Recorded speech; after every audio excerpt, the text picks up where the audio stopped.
Marami ng mga batang player ang nagsisilabasan at unti-unti nang nakikilala pagdating sa larangan ng basketball.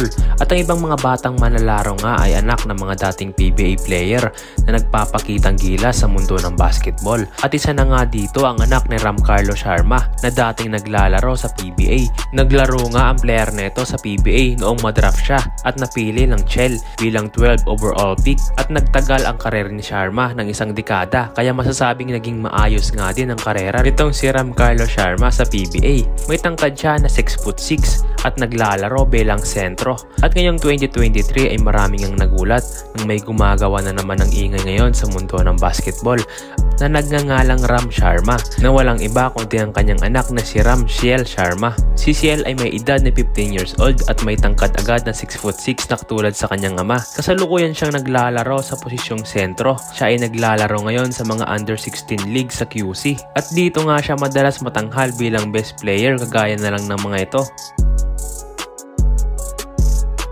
At noon nga ring August 13 mga boss ay napasama siya sa Mythical 5 sa Hotshot Basketball League at masasabing marami-rami na rin itong experience pagdating sa mga malalaking liga. At ang kagandahan nito ay dito nga mas lalong lalakas at gagaling itong si Ciel Sharma. Malaki nga rin ang posibilidad na maglaro siya sa De La Salle Zovel sa kanyang high school dahil dito nga rin naglaro noong college ang kanyang ama at maging ang kanyang ate na si Fefe Sharma. Base naman sa laruan nitong si Ciel ay masasabing marami pa siyang kakaining bigas. Well, normal lang naman talaga yan sa isang 15 years old na kagaya niya.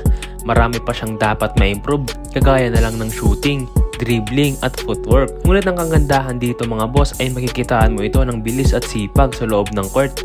Bata pa si Ciel at marami pa siyang matututunan. At marami na rin namang magagaling na coaches ngayon na pwedeng makatulong sa kanyang improvement. At malaking advantage din ang pagkakaroon ng former PBA player na ama.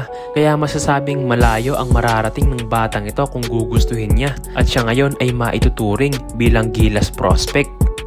At panoorin naman natin mga boss ang ilang mga highlights niya at kayo na ang humusga.